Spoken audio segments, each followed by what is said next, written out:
Hello, good morning, and welcome to this Dawn Busters challenge we have from 1962, Rich and Rare. It's not really rare. You can get it at Walmart, but anyway, that's the name. In fact, I bought this at Walmart. It's about $7.99 there. You might find it cheaper somewhere else. Not much left. Introduced in 1962 by Gooderheim Distillery, but they got bought out, I think, by Seagram's, and then Seagram's, that was back when in the 60s and 70s when Seagram's was buying up everybody. And then it got sold off to Sazerac in the 80s, might have been 90s, but one of those purchases when Sazerac was, when Seagram's was starting to shed everything, getting rid of brands, 1980. I think in the mid 80s they did some reorganization. In 89 they sold off a lot of brands, and then in 94, and it just kept going until 2000 when there was no more Seagram's. Okay, be right back and clean this up a little bit.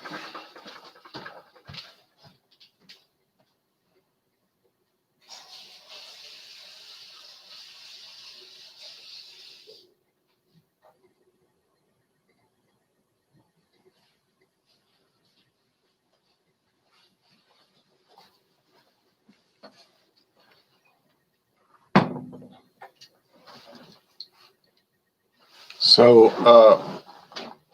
the competitor is the Blender's Mash, also bourbon mash, but Blender's Mash from Crown Royal, Diageo, introduced in 2018. Some people were saying 2017, but I was not able to find any indication that it was 2017. I think it was very early 2018. There may have been some pre-releases. It doesn't really matter. I think it's going away. I had some information last week that was showing. They're still showing on their website, but some people are telling me it's going away. And it's a part of the Blender series. So I think it's a series of specialties. They do like Budweiser with the different Budweisers every year or so, less than, even more than a year, once a year. What was the first Blender series? The Texas Mesquite, which I never bought. And so what would be the new one?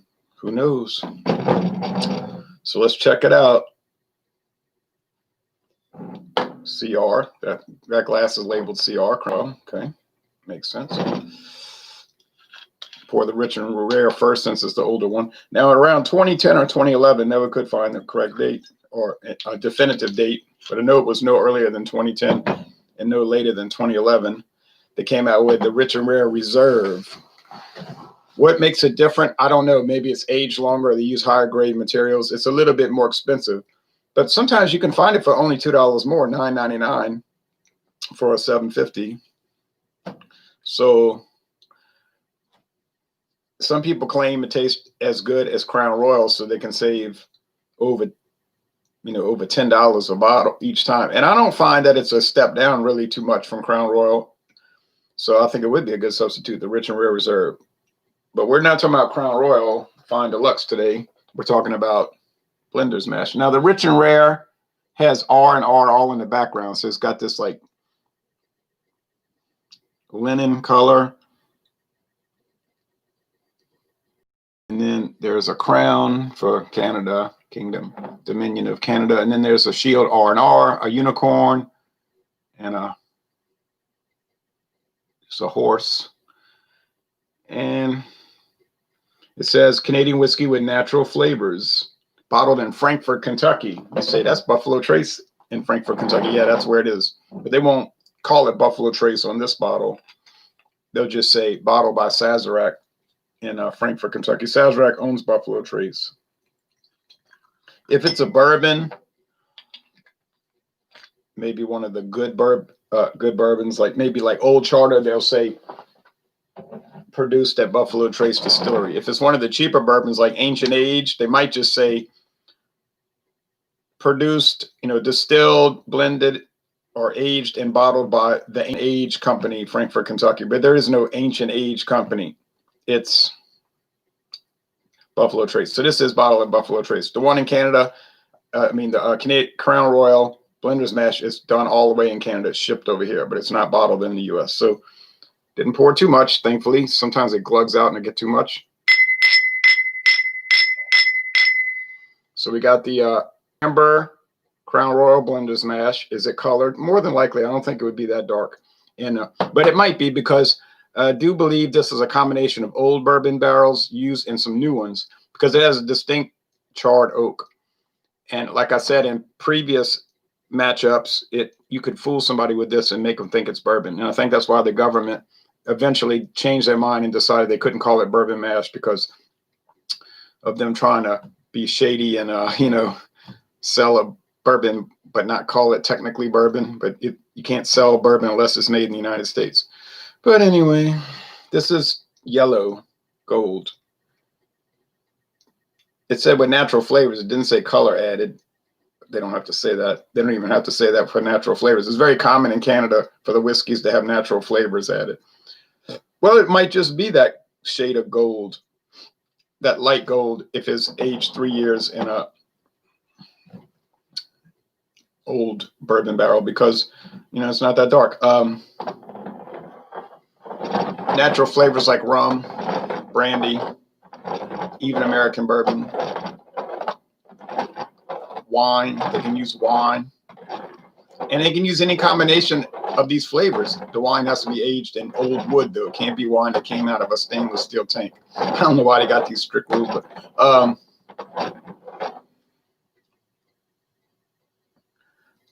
whatever combination you want to make, it doesn't matter. You don't have to use any flavoring. You can use one of the flavorings. You can use more than one, the combination.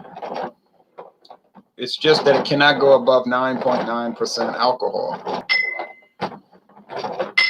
I mean 9.9% of the product. What am I saying? Alcohol. They got to be at least 40% alcohol. You understand what I'm saying? It can't be 10% or above. It can be 9.9% of the volume flavorings. So you could have 9.9% wine. You could just use red wine. It might cause that Canadian whiskey to taste strange, but many of them do taste strange. So could use sherry wine. It doesn't matter. There's no, and then there's a deal about this certificate.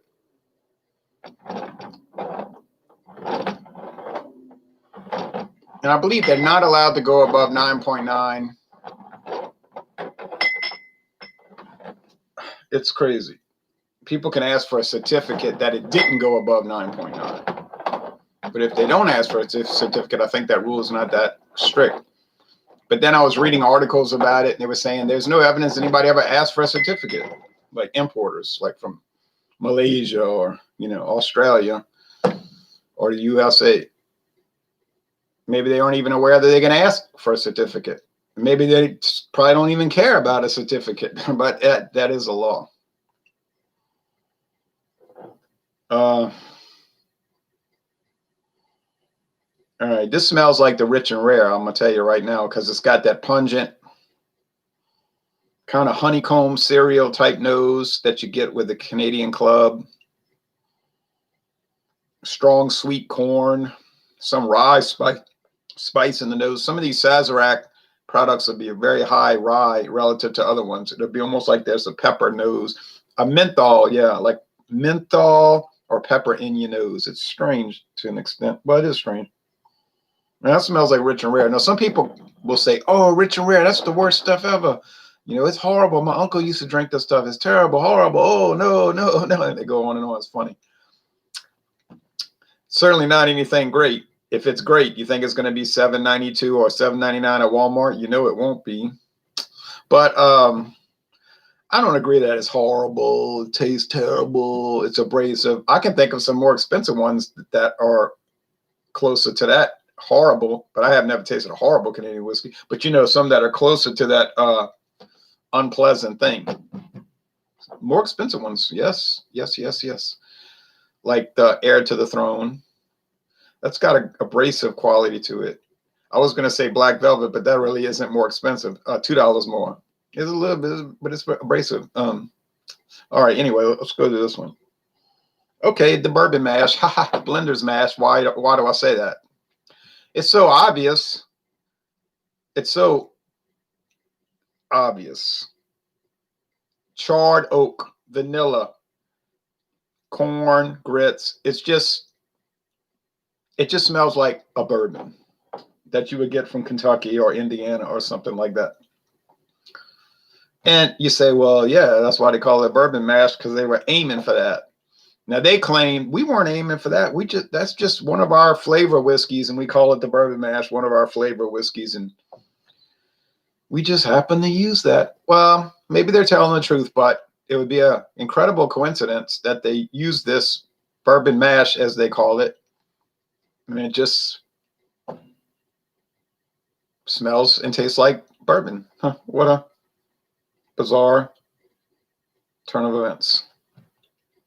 So I'm going to reveal it now on aroma only. The one is bourbon mash. Is too obvious, so there's no use dragging it out. There you go, bourbon mash. Aroma only, got it. That's how distinct it is. So what I recommend buying it, yeah, especially now since it's probably going to be, you may not find it. I think there's one bottle left in this entire parish. They didn't have it in Winn-Dixie. I looked, didn't have it. Walmart doesn't have it anymore. They did over the early summer, but it was gone. They only had a couple of bottles. It's gone. Mathurin says one bottle left, unless it was sold and I didn't realize it.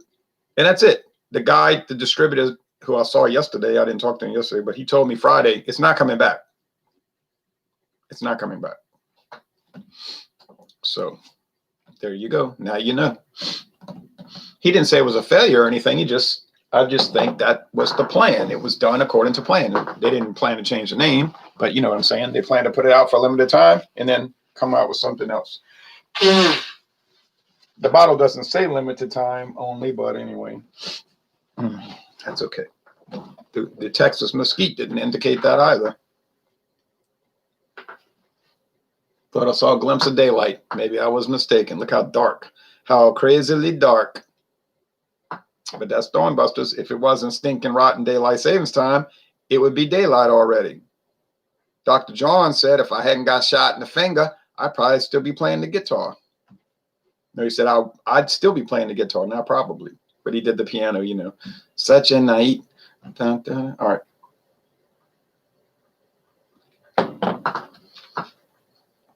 Under the moonlight.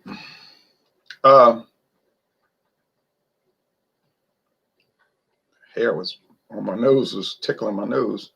When you get middle-aged, the hair in your nose and ears starts growing like crazy. You say that's old people.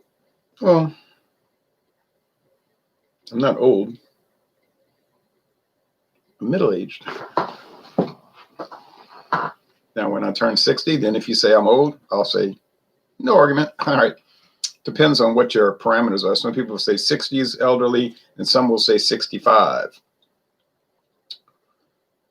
Or 64. Huh. It's all, but it's pretty obvious that it's correct. Okay, so this one tastes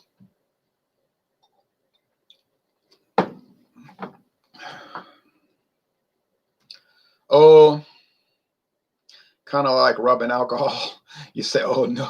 Well, yeah, these low-level Canadian and even more so the American blended whiskeys, they just have this overall ethanol taste, or like rubbing alcohol.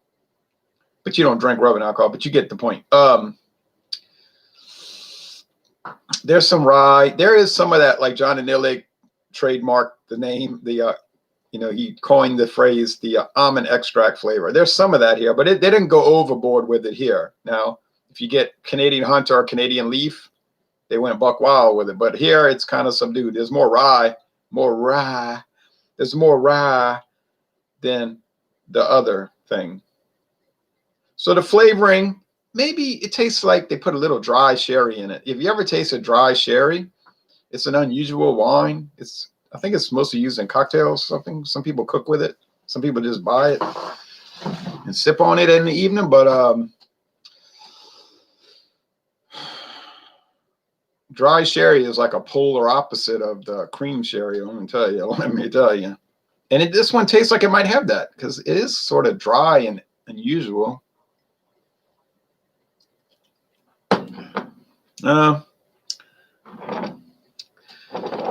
It's not terrible. It's far from terrible, but it's also far from great. It's just sort of like serviceable. It has some good taste, but I wouldn't recommend going buy it. I mean, you might say, well, heck, I want to try it. You said it's only $7.99. Well, for curiosity's sake, yeah, go ahead, heck. But you'll see what I mean. Now,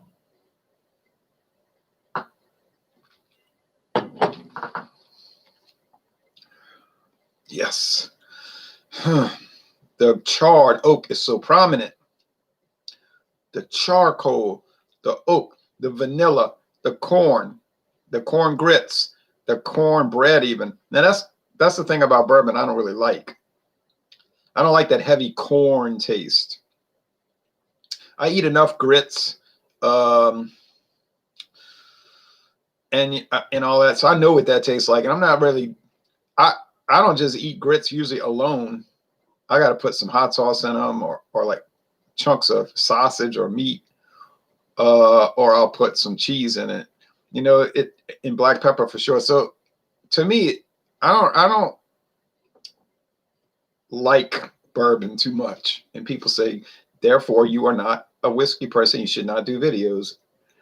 Some people actually believe that. If you don't like bourbon, you're not a legitimate person to be tasting spirits.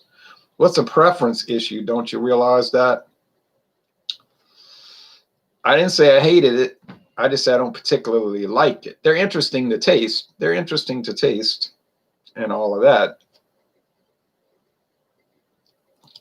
But if you ask me, you want to drink single malt scotch or blended or bourbon, what you pick? I'm going to pick scotch 99 out of 100 times every time. That's me.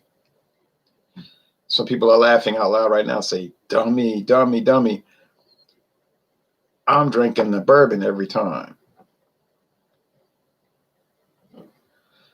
I was watching a hangout one time, and this guy from Scotland was like, you Americans don't have real whiskey over there. You just have bourbon. And the other guy screamed out, cursing and saying, he was irate when he said that. He was right. I mean, to say that bourbon is not a real whiskey is so wrong. Doesn't even make sense. But that was a guy from Scotland. He made the statement. Well, that's it. That's it.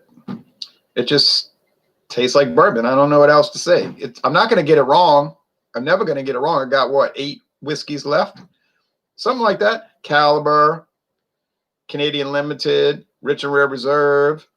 I got, Black Velvet, Canadian Crest, Canadian Hunter, Windsor Canadian. Now, the Windsor Canadian be the one that could give it a run. I don't mean I'm going to tell them, I'm going to get them confused which is which. I don't believe that could happen. I mean, I think the Windsor could give it on which tastes better.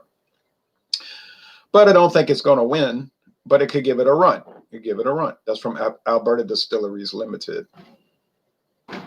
That's a hidden one. Can't find it around here. Found it at Winn-Dixie in a parish east of here once. $10.99. Somebody kept asking me, almost telling me, I don't mind that. You got to get the Canadian Windsor. Got to get the Windsor Canadian. And I was like, oh, I can't find it. You know, and then one day I'll stumble across it and I say, well, I got to buy it for this viewer. You know, he keeps asking. So he was right. It's a good one. Very good. We just can't get it. Okay.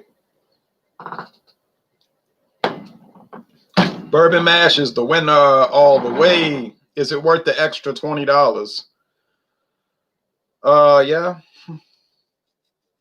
Exactly $20 more because I paid $7.99. I think it was $7.92 though, actually, when I bought it.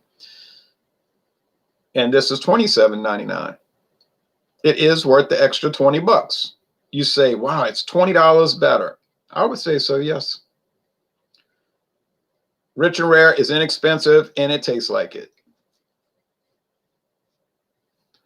Blender's Mash is premium price, you know, normal price, 23 to 30 bucks. And it tastes like it. It tastes above its price point, actually. It goes above its price point. Some places they say they're selling it for 40. I wouldn't go that far. $27.99 was the right price for me. All right, so once again, the Blender's Mash wins. Has it lost yet? No. And have I gotten it wrong yet? No. And will I get it wrong? No. Is that overconfidence? No, it isn't. It's not. I've been guilty of that before, overconfidence, and been very shamed. But that was bad because those were kind of more similar than not whiskeys. But this one, no way. No way I'm going to get it confused with any of the other ones. I'm just telling you ahead of time. If you say I'm not watching because it's the same old thing, with Blender's Mash winning easily, I would not take issue with that. I would actually agree with that, and I would support that. But if you want to watch it win, then come on and join the next 8 taste challenges. After that, we're going to the Kingdom of Scotland. Yes. And we have John Barr Reserve Blend. I've never seen the red label. It exists. They don't even bother showing it on their website, though. It's sort of like a mimic of Johnny Walker Red, like a minimum age, 3-year age blend. But they must not be too proud of it. They don't even show it. And I've never seen it. Total Wine has John Barr Reserve Blend for $23. But I got it for about $7.50 cheaper, $7.50 cheaper. That's another story for another day, another time, another place. And that's it. So Bourbon Mash, the winner, the clear and present winner. Blender's Mash, the clear and present winner. Thanks for watching this video production, and everybody have a good, safe Tuesday.